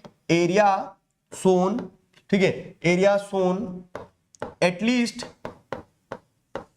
Once in an agricultural year. हाँ जी भाई साहब, हाँ जी भाई जी, ठीक है। इसमें कंफ्यूजन होता है बहुत सारा। क्या कंफ्यूजन होता है इसमें बहुत सारा, कि ये नेट सोन एरिया और ग्रॉस क्रॉप्ड एरिया पता नहीं क्या बला है सर, समझ ही नहीं आती। सिंपल समझना, मैं आपसे क्या बोल रहा हूं, ग्रॉस क्रॉप्ड एरिया पे दिमाग ही मत लड़ाना, दिमाग ही मत लड़ाना। मैं आपको सिंपल बोल रहा हूं, नेट सोन एरिया क्या होता है, area sown at least once in an agriculture year. कम से कम साल में एक बार जिस खेत पे खेती की जा रही हो। अगर मान लो ये एक जमीन का टुकड़ा है, ये पूरा 10 हेक्टर्स का है, तो 2 हेक्टर्स को हमने क्या कर दिया, 2 हेक्टर्स पे तो हमने जंगल बना दिए, खेती होना ही नहीं है। बचा कितना, 8 हेक्टर्स। अब 8 हेक्टर्स में हमने क्या किया, 8 हेक्टर्स में पूरे के पूरे 8, ये जो पूरा का पूरा 8 हेक्टर का प्लॉट है, इस पे खेती कर दी। तो नेट सोन एरिया कितना होगा, in the chat just let me know, net sown area कितना होगा। एक बार खेती करी है बस, साल में एक बार, तो at least once in an agriculture year अगर खेती की गई है तो उसे नेट सोन एरिया कहा जाता है। नेट सोन एरिया होगा 8, ठीक है। ये 2 कौन लिख रहे, इधर आओ। मैं तुम्हें उन्हीं जंगलों में छोड़ के आ जाऊंगा जो 2 हेक्टर का जंगल है। 2 कहां से हो जाएगा, जब मैं बोल रहा हूं कि 2 हेक्टर तो काम का ही नहीं है, हटा दो बिल्कुल, ठीक है। तो आपका टोटल एरिया में से वो area which is at least once in an agriculture year जिस पे खेती की गई हो, उसे नेट सोन एरिया कहा जाता है। 2 हेक्टर वाले, ठीक है, रोते रहना फिर रात भर जंगल में, ठीक। तो वो हो गया। तो ये नेट सोन एरिया इतना सिंपल है बस, कि area which is sown at least once in agriculture year, वो नेट सोन एरिया होता है, ठीक है। अब क्या हो रहा है ना, अब मैं इसे क्या बोलूं, area sown once in an agriculture year बोलूं या फिर नेट सोन एरिया बोलूं, बात तो एक ही है ना। मैथ्स में जैसे बोलते थे कि इसको x बोल दो या फिर 2 बोल दो, क्योंकि x की वैल्यू 2 है, ठीक है, समझ रहे हो। तो x मतलब मैथ्स वाला x, ठीक है। तो समझ में आया। तो वैसे आप इसको नेट सोन एरिया बोलूं इस जगह को, या फिर ये बोलूं area sown at least once in an agriculture year, बात तो एक ही है। तो अब जैसे देखें हम, area sown more than once in an agriculture year, ठीक है, मोर देन वंस, ठीक है। यहां पे हम क्या बोल रहे हैं, एटलीस्ट वंस, शब्दों का खेल है। और दूसरी जगह क्या लिख दिया है, more than once, more than once, ठीक है, एटलीस्ट मतलब कम से कम एक बार जिस एरिया को आप शो कर रहे हो वो नेट सोन एरिया कहलाता है, ठीक है। और यहां पे वही लिखा है प्लस नेट सोन एरिया, तो कम से कम जिस खेत पे एक बार खेती की गई है वो नेट सोन एरिया हो गया आपका, और उसके अलावा अगर उसी खेत पे डबल खेती कर दी गई हो, ठीक है, तो उसको अगर जोड़ दोगे आप, अब क्या हो रहा है मैं बता रहा हूं आपको कि 8 हेक्टेयर का प्लॉट था, अब इस 8 हेक्टेयर के प्लॉट पे क्या है, इसमें से बचा हुआ जो मतलब टोटल 8 था उसमें से 4 हेक्टेयर जो है, तो ये 4 हेक्टेयर में पानी की अवेलेबिलिटी थी, तो हमने गर्मी में इसमें तरबूज लगा दिए, ठीक है, क्योंकि पानी था तो हमने तरबूज लगा दिए। तो अब क्या होगा कि नेट सोन एरिया तो कितना रहेगा, अभी भी 8 ही रहेगा, क्योंकि at least once in an agriculture year तो पूरे 8 पे खेती हुई है। लेकिन ग्रॉस क्रॉप्ड में क्या आ जाएगा कि वो 8 तो रहेगा ही रहेगा, net sown area plus area sown more than once. More than once में क्या आ गया कि 4 हेक्टेयर का प्लॉट ऐसा था जिसमें साल में 2 बार खेती हुई, एक बार तो पूरे 8 के एक साथ और एक बार 4 की अलग से, ठीक है। तो अब बताओ ग्रॉस क्रॉप्ड एरिया कितना हो गया। अब अगर किसी ने 4 लिखा ग्रॉस क्रॉप्ड एरिया में तो तरबूज ही फेंक के मारे मैंने, ठीक है, 12 होगा ना बाबू, सिंपल। हाँ, क्यों, क्योंकि at least once in agriculture year में क्या आ गया आपका, at least once in agriculture year में नेट सोन एरिया 8 आ गया, और more than once plus net sown area आपका क्या हो जाता है, ग्रॉस क्रॉप्ड एरिया। तो मोर देन वंस 4 हेक्टेयर था और 8 हेक्टेयर नेट सोन था ही, 12, जीत गए। चलो नाच दो एक बार तो इसी बात पे, ठीक है। अर्थक्वेक नहीं आया, वो कैमरा जो अगर तुम्हारा हिला था 2 मिनट के लिए, 2 सेकंड के लिए, तो वो इसलिए क्योंकि ये जो वायर है, ये वायर ने कैमरे के साथ में कुछ छेड़खानी कर दी थी, ठीक है। अभी ठीक है, आया था क्या अर्थक्वेक, बच्चों को लगा कि अर्थक्वेक आया, नहीं घबराओ मत, ऐसा अर्थक्वेक नहीं आया था, ठीक है। चलो, तो जंग जीत गए हम, बहुत बढ़िया, नेट सोन एरिया और ग्रॉस क्रॉप्ड एरिया के बाद में। अब आगे आते हैं land use pattern in India. India में लैंड यूज पैटर्न कैसा है, तो ये वाला टॉपिक जो है निहायत ही बदतमीज टॉपिक है, लेकिन उसके क्वेश्चन कभी एग्जाम में आते देखे नहीं मैंने, ठीक है। तो कैलकुलेटेड रिस्क है, ले सकते हैं, पढ़ना लेकिन छोड़ना कुछ मत। Land use pattern in India में वही बताएगा कि इंडिया का जो 3.28 मिलियन स्क्वायर किलोमीटर का, जैसे वर्ल्ड वाइड कैसे लैंड यूज पैटर्न होगा वो हमने ये देख लिया, वर्ल्ड वाइड लैंड यूटिलाइजेशन ऐसे हो रहा है, ठीक है, वर्ल्ड वाइड लैंड यूटिलाइजेशन ऐसे हो रहा है। अब अगर बात की जाए किस चीज की, कि इंडिया में यूटिलाइजेशन कैसे हो रहा है, तो इंडिया का लैंड यूज पैटर्न ऐसे बताया गया है। 1960 में लैंड यूज पैटर्न ये था, ठीक है, 1960 में लैंड यूज पैटर्न ये था, 2014-15 में ये था, ठीक है। तो फॉरेस्ट एरिया जो है तो पहले 18% था, 23% हुए, बधाई हो, ठीक है, फॉरेस्ट एरिया बढ़ गया। वैसे अगर आप जैसे देखोगे तो एनालाइज करने वाली चीज है कि land under permanent pasture and grazing land जो है, तो पहले 4.7% थी, 71% थी, और अब वो लैंड कितनी हो गई, 3.3% हो गई है। मतलब कि परमानेंट पैस्चर और ग्रेजिंग लैंड डिक्लाइन हुई है। क्यों, जानवर डिक्लाइन हुए, क्यों, क्योंकि इंसानी जानवर बन गए अब, ठीक है। तो क्या हो रहा है यहां पे आप जैसे देखोगे तो permanent pasture and grazing land जो है वो डिक्लाइन हुआ है, क्यों, क्योंकि अब जानवर ही नहीं बचे ना, पॉइंट ये भी है कि कैटल उतनी नहीं रही है। फिर आप देखेंगे तो नेट सोन एरिया जो है, तो नेट सोन एरिया क्या है, पहले 46% था, अब 45% हो गया है नेट सोन एरिया, तो नेट सोन एरिया क्या हुआ है, डिक्लाइन हुआ है। तो इस तरह से डेटा को एनालाइज करने वाली चीज है। नेट सोन एरिया वेरी करता है, पंजाब हरियाणा में टोटल एरिया का 80% तक है, कहीं कहीं पे फॉरेस्ट एरिया ज्यादा है जैसे नॉर्थ ईस्टर्न स्टेट्स में, तो वो डेटा बताया गया है। अब ये लैंड यूटिलाइजेशन मतलब land use pattern in India देख लिया हमने। Land use pattern in India देखने के बाद में forest area in any country is compulsory to be 33%, नहीं, आइडियली इट शुड बी 33%, ठीक है, लेकिन कुछ देशों में है भी, कुछ देशों में नहीं है, जैसे नेपाल, भूटान, इन देशों में जंगलों में बसे हुए देश है, ठीक है, तो यहाँ पे 33% से भी ज्यादा है, ठीक है। लेकिन कुछ देशों में 33%, बहुत सारे देशों में 33% नहीं है, इंडिया में जैसे 23% ही है, समझ में आया। और कितनी देर चलेगा, तो बस ये लास्ट टॉपिक्स पे ही। अब हम land degradation and conservation methods, अब आ जाओ क्या land degradation and conservation measures में, कि आपको यहां चीज समझना होगी, सिंपल है, land as a resource important है, लेकिन लैंड एज अ रिसोर्स क्या हो रहा है, डिप्लीट हो रहा है, डिग्रेड हो रहा है, क्यों, उसके कॉजेज हैं। तो कॉजेज क्या क्या है, डिफॉरेस्टेशन, पेड़ों के काटने से पेड़ कट जाते हैं, जड़ें खत्म हो जाती है, तो वो रूट जो होल्ड करके रखती थी लैंड को, अब लैंड लूज हो गई तो वो पानी, बाढ़, इन सारी चीजों से बह जाती है, डिफॉरेस्टेशन एक कारण है। ओवरग्रेजिंग, जानवर बहुत ज्यादा ओवरग्रेज करेंगे तो जानवर ऐसा तो नहीं कि फॉग और नाइफ लेके जाएंगे, बराबर घास काटेंगे और फिर खाएंगे, पकड़ते मुंह से खींच देते हैं, टॉप सॉइल इरोड हो जाती है, लैंड डिग्रेड हो जाती है, फर्टिलिटी कम हो जाती है लैंड की, तो ओवरग्रेजिंग एक कारण है। माइनिंग एक कारण है कि माइनिंग होती है बड़े स्केल पे, mining leaves the deep scars in the land, ठीक है, ओपन पिट छोड़ दिए जाते हैं, फ्लड्स आ जाती हैं, ठीक है, माइन कोलैप्स हो जाती है, तो उस कारण लैंड डिग्रेड होती है, माइनिंग एक कारण हो गया। ओवर इरिगेशन के चलते क्या होता है, सॉल्ट जो है तो अल्कलाइन हो जाती है, सलाइन हो जाती है, नमक का तत्व बढ़ जाता है मिट्टी में, ठीक है, जमीन जो है तो वो बंजर होने लगती है ओवर इरिगेशन से भी, ठीक है, यूजफुल न्यूट्रिएंट्स बह जाते हैं। फिर उसके बाद क्या है, मिनरल प्रोसेसिंग इंडस्ट्रीज, जैसे माइनिंग इंडस्ट्रीज है वैसे सीमेंट हो गया, लाइमस्टोन हो गया, ये जो मिनरल प्रोसेसिंग इंडस्ट्रीज है वो अपने आसपास के लैंड को पूरा डिग्रेड कर देती है, ठीक। तो अब आपने कॉजेज देख लिए कि लैंड डिग्रेडेशन के दीज आर दी कॉजेज, समझ गए, लैंड डिग्रेडेशन के, ठीक है, दीज आर दी कॉजेज। तो अब कहानी क्या आती है कि कंजर्व कैसे करोगे, फिर लैंड डिग्रेडेशन के अगर ये कॉजेज हैं तो कंजर्व कैसे करोगे लैंड को। तो अगर आपको सिरदर्द हो रहा है तो आप सिरदर्द की गोली लोगे, अगर आपको कमर दर्द हो रहा है कमर दर्द की गोली। तो जो कॉज है ना उसी में क्या है, कंजर्वेशन है। जैसे मेजर्स ऑफ कंजर्वेशन, डिफॉरेस्टेशन अगर कॉज है तो अफॉरेस्टेशन, अगर पेड़ कट रहे हैं तो पेड़ लगाओ, सिंपल सी चीज है, समस्या पे नहीं समाधान पे फोकस करो, ठीक है। तो डिफॉरेस्टेशन अगर कॉजेज में आता है तो अफॉरेस्टेशन कंजर्वेशन मेथड में आ जाएगा। ओवर ग्रेजिंग अगर कॉजेज में आता है तो management of grazing land conservation हो जाएगा। माइनिंग अगर कॉज है तो रेगुलेटिंग माइनिंग्स जो है वो कंजर्वेशन मेथड हो जाएगा। ओवर इरिगेशन अगर कॉज है तो आपको क्या करना पड़ेगा, ड्रिप इरिगेशन, स्प्रिंकलर्स वगैरह का इस्तेमाल किया जाए।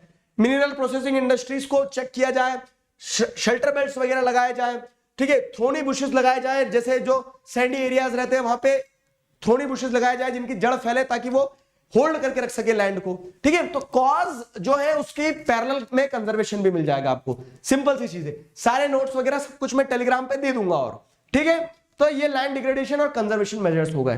अब आ जाओ इस सवाल पे, अब हम अगला टॉपिक जो उठाएंगे सॉइल पे।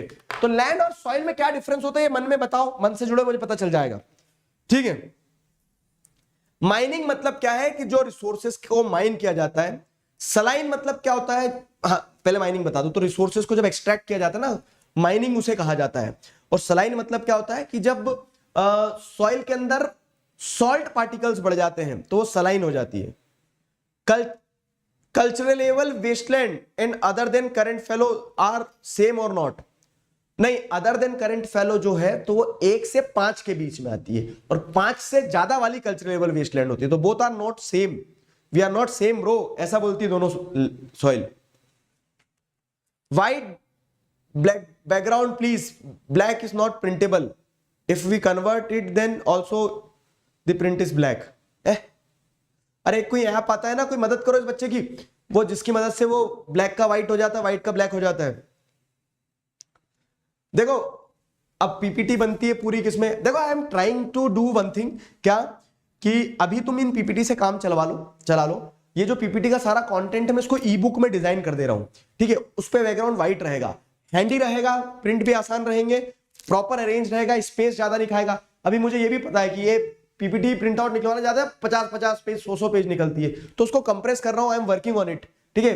घर तो चलाना पड़ेगा तो कुछ तो तरीका निकाले, तो वो ई बुक्स बना रहा हूं मैं, ठीक है। बहुत जल्दी ई बुक्स मिलेंगे भी आपको, अभी इससे काम चला लो। पढ़ने के लिए हाँ, अडोबी एक्रोबैट, कृष्ण कुमार धन्यवाद।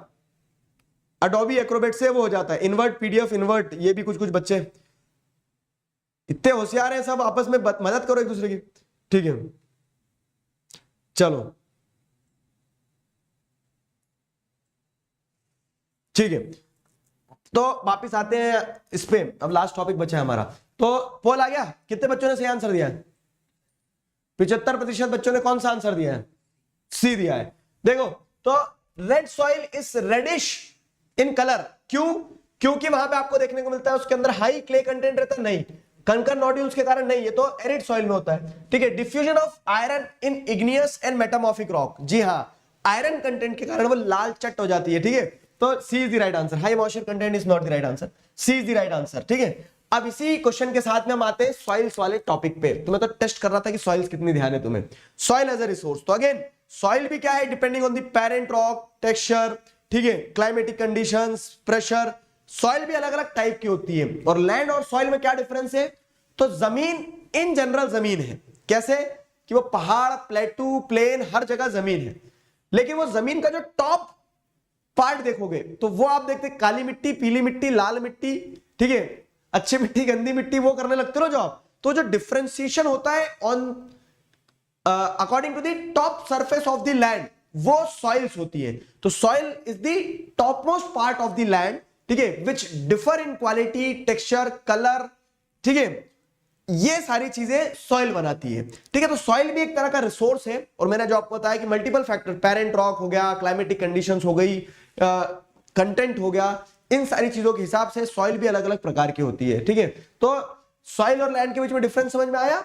And on the basis of factors such as soil formation, colour, thickness, texture, age, chemical and physical properties, India में जितनी सॉइल्स है उनको अलग अलग कैटेगरी में क्लासिफाई कर सकते हैं। अलर्ट, ठीक है। मैप वर्क इस चैप्टर का मात्र इतना है, ये वाला जो मैप है इसको ध्यान कर लेना। मैंने प्लॉटिंग अलग से भी करवाई है, एक बार और करवाऊंगा, 10 बार करवाऊंगा, लेकिन बता दे रहा हूं क्या कि ये 5-6 प्रकार की जो सॉइल है, फॉरेस्ट एंड माउंटेन सॉइल, ठीक है, alluvial soil, arid soil, black soil, red and yellow soil, ये लेटराइट सॉइल का एक पार्ट यहां है, एक पार्ट यहां है, ठीक है। तो ये 6 सॉइल ध्यान रखना है इस चैप्टर से मैप वर्क में बस, ठीक है। तो अब आप जैसे देखोगे तो उस हिसाब से अगर आप देखोगे तो इंडिया में जो सॉइल्स हैं, डिफरेंट टाइप ऑफ सॉइल्स, तो एक एलुवियल सॉइल है, एक ब्लैक सॉइल है, ठीक है, एक रेड एंड येलो सॉइल है, एक लेटराइट सॉइल है, एक एरिड सॉइल है, और एक फॉरेस्ट सॉइल है जिसे माउंटेन सॉइल भी कहा जाता है, ठीक है। तो ये 6 प्रकार की सॉइल है। अब आ जाओ जो सिरदर्द है तुम्हारा, give me a thumbs up, जोरदार थम्स अप की बारिश हो जाना चाहिए। कितने लोगों को लगता था कि सॉइल दिक्कत देती है? मैं आपको आज अभी कितना 2 मिनट लूंगा, 2 से 2.5 मिनट, और 2 से 2.5 मिनट में मैं तुम्हें बता दूंगा कि पूरा का पूरा सॉइल याद करने का निंजा टेक्निक क्या है। आपको ये चार्ट मिल जाएगा, ठीक है, चार्ट लेना है, इस चार्ट को एकदम बहुत अच्छे से, तो तुम्हें क्लैरिटी मिल जाएगी, ठीक है। यू मत करो, क्या करना है, इस चार्ट को एकदम वैसे ही प्रिंट आउट निकलवा लेना, खुद बना लेना, चिपका लेना, कहीं भी चिपका लेना, बस कि याद करना, देखते रहना। देखो क्या हो रहा है ना कि जब ऐसा बहुत सारा कंटेंट याद करने को रहे तो आप क्या करा करो, बेसिस बनाया करो, ठीक है। जैसे ये सॉइल है, 6 सॉइल, तो हर सॉइल का एरिया होगा, हर सॉइल का कहीं ना कहीं किसी ना किसी प्रकार की क्रॉप ग्रो होती होगी, हर सॉइल में कुछ ना कुछ अंदर कंटेंट रहता होगा, कंटेंट जो रहता होगा, और हर सॉइल में कुछ एक विशेष बात होगी, एक्स फैक्टर होगा, ठीक है। हर सॉइल में कुछ ना कुछ विशेष बात होगी, कुछ एक्स फैक्टर होगा, ठीक है। अब मुझे क्या करना है, मुझे हर सॉइल को याद नहीं रखना है, मुझे सिर्फ ये ध्यान रखना है कि 4 पैरामीटर्स हैं, वो सॉइल कहां पाई जाती है, वो सॉइल पे कौन सी क्रॉप्स ग्रो होती है, वो सॉइल के अंदर क्या पाया जाता है, कंटेंट क्या है उस सॉइल का, ठीक है, व्हाट डज इट कंटेन, ठीक है। और चौथा पॉइंट जो है कि वो सॉइल के अंदर कुछ विशेष बात है क्या।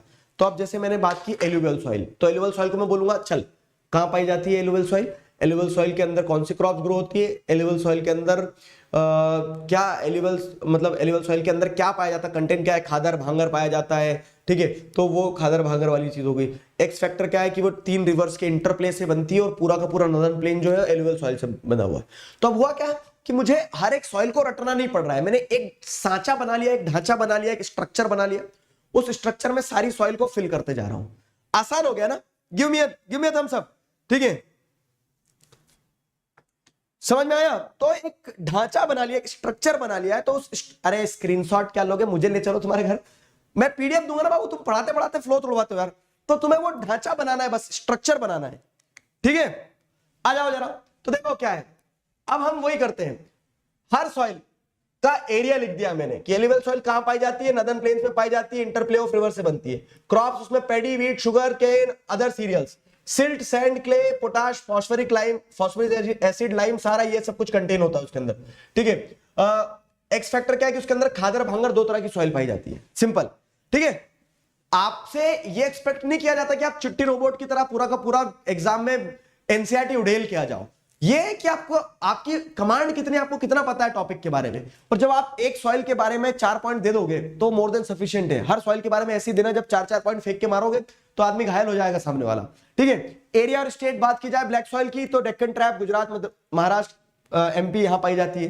क्रॉप उसके अंदर कॉटन है, उसके अंदर होता क्या है, फाइन क्ले मटेरियल होता है, calcium carbonate, magnesium carbonate, but poor in phosphoric content, ये हो गया। अब उसका एक्स फैक्टर क्या है कि वो सेल्फ एरिनेशन कैपेसिटी रहती है उसके अंदर, सेल्फ एरेशन होता है, मतलब ड्राई रहती, जब क्रैक्स आ जाते, गिली होती तब स्टिकी हो जाती है ना, तो वो एक्स फैक्टर हो गया उसका। तो सिमिलरली हर एक चीज का दिया है इसमें चार्ट में, समझ गए। बात करते हैं रेड एंड येलो सॉइल की, तो उसका एरिया आपको पता है, Odisha, Chhattisgarh, pediment zone of western Ghat, coffee plantation वगैरह किया जाता है उस पे, क्रिस्टलाइन इग्नियस रॉक्स और आयरन पार्टिकल होते हैं, इसलिए तो रेड है, ठीक है। रेडिश होती है डिफ्यूजन ऑफ आयरन के कारण, और जब गीली हो जाती है तो वो येलो दिखती है, इसीलिए रेड एंड येलो है। ये उसका एक्स फैक्टर हो गया, ठीक है। लेटराइट सॉइल हिली एरियाज में पाई जाती है, कर्नाटका, केरला, मेघालय, ठीक है। Cashew nuts, pineapple cultivation, tea, coffee, ये सब हो गया। अब कंटेंट क्या है कि ह्यूमस नहीं होता है, poor in humus. Deep soil होती है, एसिडिक होती है, डेफिशिएंट होती है प्लांट न्यूट्रिएंट्स में। एक्स फैक्टर क्या है कि उसके ऊपर भारी बारिश के कारण टॉप सॉइल बह जाती है, किसकी, लेटराइट सॉइल की, तो वो ब्रिक टाइप की होती है, intense leaching due to heavy rain, ये उसका एक्स फैक्टर हो गया। Arid soil found in western parts of Rajasthan, rain fed crop जैसे ज्वार, बाजरा, मेज, ये सारी क्रॉप्स ग्रो की जाती है। Lakhs humus and moisture, Sandy in texture, saline in nature, contain calcium, ठीक है। ये पॉइंट आपको समझना होगा क्या कि Sandy in texture, saline in nature, तो छूने पे आपको ऐसा लगता है सैंडी है, और सलाइन इन नेचर मतलब उसके अंदर नमक रहता है, क्योंकि एक्सेसिव इवेपोरेशन के कारण चीजें उड़ जाती है। समझ में आया? तो आपको बस सिंपल पैटर्न पकड़ना है, सिंपल पैटर्न पकड़ना है, ठीक है। एक्स फैक्टर क्या है कि प्रॉपर इरिगेशन अगर मिल जाता है तो कल्टीवेबल हो जाती है वो, ठीक। अब आता है फॉरेस्ट सॉइल। अब देखो इसके अंदर और भी धागे हैं, जैसे कंकर नोड्यूल्स होते हैं, ये सारा सब कुछ, तो वो हम डिटेल एक्सप्लेनेशन में सब पढ़ चुके हैं। रिवीजन सीरीज में मैं तुम्हें रिकॉल करवा रहा हूं, टेक्निक बता रहा हूं, ठीक है। अब अगर आगे बढ़े, forest soil hill and mountainous region, Jammu and Kashmir, Himachal Pradesh, Uttarakhand, ठीक है, सिक्किम, आंध्र प्रदेश, यहाँ पे वो जो पूरा एक बेल्ट है ऊपर ऊपर माउंटेन वाला, ठीक है। कौन सा वाला? ये ऊपर ऊपर माउंटेन वाला, ये वाला। मैप पे भी देख लेना, मैप वर्क इस चैप्टर का सिर्फ सॉइल से ही है, ठीक है। तो इन एरियाज में पाई जाती है। अगली चीज क्या है? अगली चीज जो है तो माउंटेनियस वेजिटेशन पाया जाता है, ठीक। लोमी एंड सिल्टीन वैली, तो माउंटेन सॉइल है ना, तो ऊपर से सब बह के जाती है, तो यहाँ पे वैली एरिया में लोमी एंड सिल्टी रहती है सॉइल, ठीक है। और अपर पार्ट्स में कोरस ग्रेन रहती है, ठीक है। Coarse grain in upper slopes, मतलब ऊपर अपर एरियाज में दरदरी रहती है एकदम, ठीक है, रफ। आगे क्या है? Fertile on valley and terraces. Valley and terraces जो होती है ना माउंटेन सॉइल की, यहाँ पे केसर की खेती हो रही, बताओ इतना फर्टाइल होता है ये, ठीक है, क्योंकि ऊपर से सारा फर्टाइल एलिमेंट बह के आ जाता है। तो अब मैं उम्मीद करता हूं कि आपको ये इस चार्ट से बहुत बेहतरीन तरह से पूरी सॉइल समझ में आ गई है। Give me a thumbs up, ठीक है। और ये चार्ट आपको नोट्स के साथ मिल जाएगा टेलीग्राम चैनल जो हमारा टीम डीएसआर वाला है, वहां से आप डाउनलोड कर सकते हो। सिंपल है। चलिए तो आगे बढ़ते हैं, आगे बढ़ते हैं। एक सवाल आया, लो सवाल आया, give me a thumbs up, और सवाल का जवाब भी देखो। बस 2-3 मिनट का और चैप्टर बचा है हमारा, है ना। तो ये लेना, लीचिंग क्या होता है? When due to the excessive rainfall, the top soil gets washed off, especially in laterite soil के कंटेक्स्ट में, ठीक है। टॉप सॉइल जब वॉश ऑफ हो जाती है तो उस चीज को लीचिंग कहा जाता है। लिंक भेजना भूल गए थे क्या? किसका? ओ भाई पहुंचाया तो था, ठीक है। पेडेमोंट रीजन मतलब होता है वही इटली वाला सार्दिनिया पेडेमोंट। अब मैं मजाक से हटके बोल रहा हूं, पेडेमोंट वर्ड वहीं से ओरिजिनेट हुआ है, ठीक है, कि जो इटालियन रीजन में माउंटेन के फुटहिल्स हैं उन्हें पेडेमोंट कहा जाता है, तो वो पेडेमोंट वर्ड इस्तेमाल होता है, हाँ ठीक है। तो ये जो माउंटेन का फुटहिल्स होता है ना, फुटहिल्स मतलब माउंटेन का निचला हिस्सा, इस जोन को पेडेमोंट जोन कहा जाता है, ठीक है। चलो 80% बच्चों ने ए दिया है आंसर। तो when running water cuts through a clayey soils and make deep channels, ठीक है, they lead to gully erosion. सही बात है, गली बॉयज, ठीक है। तो यहां पे क्या होता है, जब पानी क्या कर देता है, पानी बहुत तेजी से बहाव से बहता है और जमीन को चीरते हुए चले जाता है ना, तो वो क्या कहता है, गली इरोजन, गली बॉयज की जगह। तो गली इरोजन ये होता है कि जब क्या होता है डीप सॉइल में, सॉइल के अंदर, जैसे एक एग्जांपल देता हूं मैं, क्या हो रहा है कि ये सॉइल है, ठीक है, ये सॉइल है, अब पानी बहुत तेजी से बहता जा रहा है, तो जैसे ये ऊपर क्रैक बन गई, ये क्रैक बन गई, ऊपर क्रैक बन गई, तो ये से जो डीप चैनल्स डेवलप हो जाते हैं ना, ये डीप चैनल्स डेवलप हो जाते हैं। तो ये नीचे एक बेस सॉइल तो है, लेकिन ऊपर का टॉप सॉइल, उसके अंदर से चैनल्स डेवलप हो गए, तो ये गली इरोजन कहलाता है। समझ गए? ये गली इरोजन कहलाता है, ठीक है।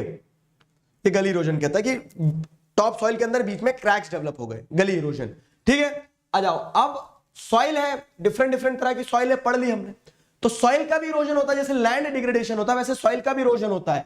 अब समस्या है सॉइल इरोजन हो रहा, तो समस्या पे नहीं समाधान पे फोकस करेंगे, तो उसका कंजर्वेशन भी समझेंगे, ठीक है। तो सॉइल इरोजन की अगर बात की जाए तो व्हाट इज सॉइल इरोजन, तो व्हाट इज सॉइल इरोजन की अगर बात करें तो क्या हो रहा है, the denudation of soil cover. Denudation word में बहुत बच्चे कंफ्यूज होते हैं। डेन्यूडेशन मतलब क्या है subsequent wearing and tearing of soil, ठीक है, due to the multiple actions, wind, water, glacier, ठीक है, इन सभी चीजों के एक्शन के कारण जब जमीन कमजोर होती है, टूटती फूटती है, तो उसे डेनुडेशन कहते हैं, ठीक है। तो the denudation of the soil cover का टूटना फूटना, कमजोर होना, and subsequent washing down is described as soil erosion. अब जब सॉइल टूट गई है, कमजोर हो गई है, तो वो हवा पानी के बहाव से बह जाएगी, हट जाएगी, एक जगह से दूसरी जगह चले जाएगी, तो वो सॉइल इरोजन कहलाता है। एक simple line, what is soil erosion? तो the denudation of soil cover and subsequent washing down is described as soil erosion. समझ गए क्यों होता है ऐसा? तो देखो, कुछ ह्यूमन एक्टिविटीज हैं सॉइल इरोजन के कारण, क्या है, जैसे deforestation, overgrazing, construction, mining, defective farming methods, तो ये कुछ ह्यूमन एक्टिविटीज है जिस कारण से सॉइल इरोजन होता है। और कुछ नेचुरल फैक्टर्स हैं, जैसे विंड, ग्लेशियर, वाटर, इनसे भी सॉइल इरोजन हो रहा है। विंड जब चलती है, हवाएं, टूटी हुई जमीन है तो उसको उड़ा ले जाएगी मिट्टी को, ठीक है। ग्लेशियर जो, तो ग्लेशियर्स धीरे धीरे खिसकते हैं और अपने साथ पूरा मिट्टी लेके जाते हैं वो, ठीक है। तो विंड, ग्लेशियर्स, वाटर, इनसे सॉइल इरोजन हो रहा है। समझ में आ रहा है? ठीक। तो लास्ट में मुझे तुमसे कुछ 2-3 सवाल पूछना है, रुकना। तो ह्यूमन एक्टिविटीज, नेचुरल फैक्टर्स, इन कारणों से सॉइल इरोजन होता है। डिफॉरेस्टेशन से, ओवरग्रेजिंग से, इन सारी चीजें समझ में आए। अब जैसे अगर आप देखोगे तो यहां पे क्या होता है, 2-3 तरह से सॉइल इरोजन होता है। जब टॉप सॉइल बह जाती है पानी के बहाव से, तो वो क्या कहता है, वो शीट इरोजन कहलाता है। और जब हवा उड़ा के ले जाती है तो विंड इरोजन कहलाता है, ठीक है। अब पानी डीप चैनल्स डेवलप कर देता है, पानी बहता जाता है, जमीन को काट देता है, डीप चैनल्स डेवलप कर देता है, तो वो गली इरोजन कहलाता है, ठीक है। तो वही है कि gullies are being created due to running water, और उन्हीं गलीज को बैडलैंड्स, फिर अब वो मतलब सॉइल के अंदर डीप क्रैक्स डेवलप हो गए तो वो किसी काम की नहीं, खेती वेती कुछ नहीं कर सकते हो, तो बैडलैंड्स क्रिएट होती है। और उन बैडलैंड्स को चंबल रीजन में रेवाइंस कहा जाता है, ठीक है। चंबल मतलब भिंड मुरैना मध्य प्रदेश वाला क्षेत्र, ठीक है। तो बैडलैंड्स को रेवाइंस कहा जाता है। शीट इरोजन क्या होता है? तो when sheet of the top soil washed away due to water flow, पानी अपने साथ टॉप सॉइल को बहा ले जाता है, शीट इरोजन। और वही विंड इरोजन कब होता है? जब लूज सॉइल को विंड उड़ा ले जाती है, ठीक है, तो वो विंड इरोजन कहलाता है। अब ये तो हमने क्या समझ लिया, सॉइल इरोजन के कॉजेज, सॉइल इरोजन क्या, ये सारी चीजें। अब मुझे ये बताओ आप कि कितने लोगों को सॉइल इरोजन में दिक्कत गई है? क्लियर है? तो ये सॉइल इरोजन हो गया। अब अगर हम अगली चीज देखें तो समस्या है सॉइल इरोजन, समस्या पे नहीं, समाधान पे फोकस करेंगे। कंजर्व कैसे करोगे? तो कंजर्वेशन के, सॉइल कंजर्वेशन के 4 सिंपल से यहां पे पॉइंट्स दिए गए आपको कि सॉइल को कंजर्व करने के लिए आप जैसे मान लो क्या नेचुरल फैक्टर्स में तो क्या ही कर लोगे तुम, ठीक है। डिफेक्टिव फार्मिंग मेथड्स के कारण अगर सॉइल इरोजन हो रहा तो फार्मिंग मेथड्स को इंप्रूव किया जाए, ठीक है, फार्मिंग मेथड्स को इंप्रूव किया जाए। लेकिन उसके साथ साथ these steps can be taken, ठीक है, टू इंश्योर सॉइल कंजर्वेशन। जैसे कॉन्टोर प्लगिंग हो गया। कॉन्टोर प्लगिंग क्या होता है? तो ploughing against the slope of, ploughing against the slope मतलब क्या कि अगर स्लोप ऐसा है ना तो आप क्या करोगे, आप प्लो ऐसे करना, ठीक है, आप प्लो ऐसे करना, ठीक है। क्यों? क्योंकि अगर आपने ऐसे प्लो कर दिया, ऐसे फसल लगा दी, तो पानी का स्लोप आएगा और मतलब ग्रेविटी भी है, स्लोप भी है, तो पानी फसलों को भी ले जाएगा और मिट्टी को भी ले जाएगा। लेकिन अगर आप ऐसे प्लो कर रहे हैं, ऐसे प्लो कर रहे हैं, तो आप जमीन को 90 डिग्री पे क्या कर रहे हो, मतलब स्लोप के 90 डिग्री पे आप प्लो कर रहे हो, हल वैसे चला रहे हो, आपका ट्रैक्टर जो है तो कल्टीवेट वैसे कर रहे हो। तो उससे क्या होता है कि 90 डिग्री पे एंगल्स ऐसे बनते हैं कि वो ग्रेविटी और फ्लो के साथ में मिट्टी नहीं बह के जाएगी, ठीक है। तो प्लोइंग अगेंस्ट द स्लोप, ठीक है। तो ये हो गया एक तो कॉन्टोर प्लगिंग। कॉन्टोर प्लगिंग के बाद में अगला क्या है? कॉन्टोर प्लगिंग के बाद में टेरेस फार्मिंग, ठीक है। तो कॉन्टोर प्लगिंग के बाद में अगला है टेरेस फार्मिंग। तो अब टेरेस फार्मिंग की अगर बात करें तो क्या होता है कि माउंटेन के स्लोप्स को आप कट करके इस तरह से प्लेन्स में कन्वर्ट कर सकते हो। तो माउंटेन के स्लोप को आइडियली ऐसा था, लेकिन आपने क्या करा, स्लोप को कट कर दिया। स्लोप को कट करने के बाद में आप इस तरह से टेरेस बना लिए और उस पर खेती कर रहे हैं। टेरेस फार्मिंग एक तरीका हो गया, ठीक है। टेरेस फार्मिंग के बाद में क्या है? Strip farming. स्ट्रिप फार्मिंग भी एक तरीका होता है। तो जैसे ये खेत है तो आप क्या करो कि स्ट्रिप्स में खेती करोगे। एक फसल आपने किसी और रंग की लगा ली, मतलब रंग की इन द सेंस कि आपने मान लो कि यहाँ पे क्या किया कि गेहूं लगाया, तो अब उस गेहूं के पैरेलल में आप यहाँ क्या करोगे, यहाँ आपने चने लगा दिए, ठीक है। तो मल्टीपल मतलब मिक्स्ड फार्मिंग कर रहे हैं आप, एक तरह से मिक्स्ड अलग अलग तरह की क्रॉप्स को ग्रो कर रहे हैं, ठीक है। फिर आपने क्या करा कि बड़े से खेत है तो वहां पे आपने बंड्स ऑफ, ठीक है, बंड्स ऑफ ग्रासेस बना दी, ग्रासेस की स्ट्रिप्स लगा दी। तो जिससे क्या होगा कि पानी से जो मिट्टी बह के जाती तो वो रुक जाएगी, आपने बीच में स्ट्रिप्स लगा दी ऐसी, ठीक है। तो स्ट्रिप फार्मिंग होगी। और लास्ट है शेल्टर बेल्ट्स। तो शेल्टर बेल्ट्स में क्या हो जाएगा आपका कि आपने ये देखा कि विंड इरोजन होता था भाई साहब आपके खेत में, तो आपने यहाँ पेड़ लगा दिए कोने कोने पे। अब कोने कोने पे जब पेड़ लगा दिए तो पेड़ बॉडीगार्ड का काम करेंगे, शेल्टर बन के खड़े हुए हैं। क्या कि हवाएं आएंगी तो हवाएं पहले पेड़ से टकराएगी और फिर फसल तक पहुंचेगी, तो शेल्टर बेल्ट से भी क्या होगा, आपकी मदद मिल जाएगी। ठीक है, तो दिस इज द केस। इन तरह से आप क्या कर सकते हो, कंजर्वेशन इंश्योर कर सकते हो। Soil erosion and soil conservation हो गया। अब बताओ मुझे, यहां तक कोई डाउट किसी को, किसी प्रकार का दुख दर्द पीड़ा समस्या? Largest producer of sugar cane Maharashtra और यूपी। महाराष्ट्र, पहले यूपी था, अब महाराष्ट्र है। ठीक है, तो पूर्ण आहुति देते हैं, स्वाहा कहते हैं, वाह वाह। ठीक है, टेलीग्राम चैनल ज्वाइन कर लेना, टीम डीएसआर लिंक सब उड़ती हुई दिख रही होगी आपको, यहां पिन करी हुई है, ताकि आप ये नोट्स वगैरह ले सके और आगे के अपडेट्स ले सकें। अब मुझे बताओ, क्या ये वन शॉट सेशंस इंपॉर्टेंट है? ठीक है, अगर इंपॉर्टेंट है तो आगे की भी सुन लो।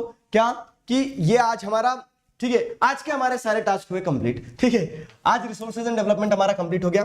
कल पावर शेयरिंग करेंगे, क्लास 9th मिल रहा है इंडिया साइज एंड लोकेशन के साथ 8:45 पे।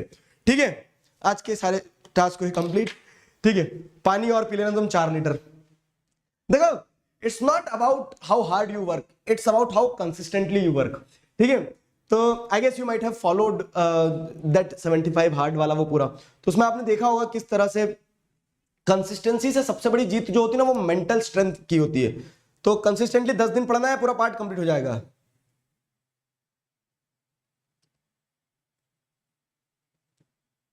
ठीक है, कॉन्टोर प्लगिंग मतलब स्लोप के अगेंस्ट में, जैसे मैंने बताया ना, अगर स्लोप ऐसा है तो आप खेती ऐसे कर रहे हो, opposite to the direction of slope. चलो, तो ठीक है, आज का हमारा कार्यक्रम कंप्लीट हुआ है। कल मिलेंगे पावर शेयरिंग के साथ। एनसीईआरटी एक बार पढ़ लिया करो रिवीजन सेशन के बाद में, तो सही रहेगा। ठीक है, शेयर दी सेशन।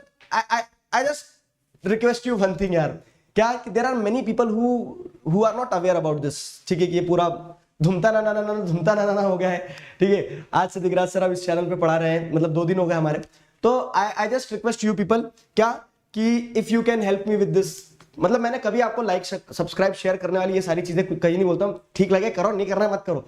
पर पॉइंट ये है कि आप लोग क्या कर देना, आप लोग बस जैसे आप इंस्टा चलाते हो तो इंस्टाग्राम पे टैग करके स्टोरीज वगैरह लगा सकते हो कि अब से यहाँ पढ़ाते हैं दिगराज सिंह राजपूत और द सोशल ब्रेन्स, ये हमारे 2 चैनल हैं। ठीक है, तो अब मैं सेशंस यहीं लूंगा, ये सारा सब कुछ ऐसा चलेगा। तो ये आप अपने फ्रेंड्स को, क्लासमेट्स को बता सकते हो। शायद कोई सोशल स्कूल पे जा जाके क्या कर रहा होगा, ढूंढ रहा होगा कि किधर ऐसा आ ही नहीं रहे, सेशन नहीं आ रहे हैं, सारी चीजें। तो just a simple request from you people, if you can do this. ठीक है, ठीक है, चलिए, तो मैं कोशिश ये करता हूं कि सेशन हमारे 1-1 घंटे के ही रहे, ताकि वो रिवीजन में आपको मदद मिले। 2x पे देख दो, बाद में भी देखना हो तो आधे घंटे में तुम्हारा काम हो जाए उस तरह से। लेकिन लाइव में हो ही जाता है, आप लोगों के प्यारे प्यारे मैसेज आते रहते हैं, तो देखने के चक्कर में। G20 कहां ऐड हुआ, कौन सी बुक में? बाबू G20 बुक में ऐड नहीं हुआ है। ठीक है, क्या बोलते हैं, वो सिलेबस में ऐड हुआ है, जो सर्कुलर निकालते हैं। और जो मैंने अपना रेफरेंस बुक निकाला है ना, मेरा क्वेश्चन बैंक जो है, तो उस क्वेश्चन बैंक में आप जैसे देखोगे तो उसमें उसकी थ्योरी में G20 का एक छोटा सा टॉपिक है, वो डाला है। मेरी वाली जो बुक है, जो एडुकार्ड पब्लिकेशन से निकली है, ठीक है, तो उसमें वो है, वहां से आप वो कह सकते हैं G20 पढ़ सकते हैं। And I will make a video also G20 पे, घबराओ मत इतना। 6:30 पे कर लो टाइम प्लीज। नहीं यार, टाइम तो अब बाण कमांड से निकल गया, तो अब तो टाइम टेबल बना दिया, सेशन लेना चालू कर दिए। 6:05 तक वैसे भी स्टार्ट करते हैं हम। ठीक है, जल पी लीजिए, जल पीते हैं अभी बस क्लास खत्म करके। ठीक है, तो बाकी और भी सारी चीजें, जैसे आंसर राइटिंग में दिक्कत जा रही है आपको, तो ये देखो अभी एक लिंक आएगी उड़ते हुए, आंसर राइटिंग पे भी मैंने वीडियोस बनाए। हर वो चीज जो है आपको इस चैनल पे, उसके वीडियोस मिल जाएंगे ऑलरेडी। सब्सिक्वेंट ये सीरीज कंप्लीट करने के बाद में और भी बहुत सारे अच्छे अच्छे वीडियोस आने वाले हैं। ठीक है, ठीक है, मैप प्लॉटिंग भी मैंने आपको बता दिया है। ठीक है, मैप प्लॉटिंग का भी मैंने आपको बता दिया है, क्या कि मैप प्लॉटिंग जो है, तो मैप प्लॉटिंग हम करते चलेंगे। ठीक है, मैप प्लॉटिंग हम करते चलेंगे और करवा भी दिए इन चैप्टर्स के, एक बार और फिर करवा दूंगा, घबराना मत। ठीक है, ओके, तो let us wrap up this now. आज की कहानी यहां समाप्त करते हैं, तब तक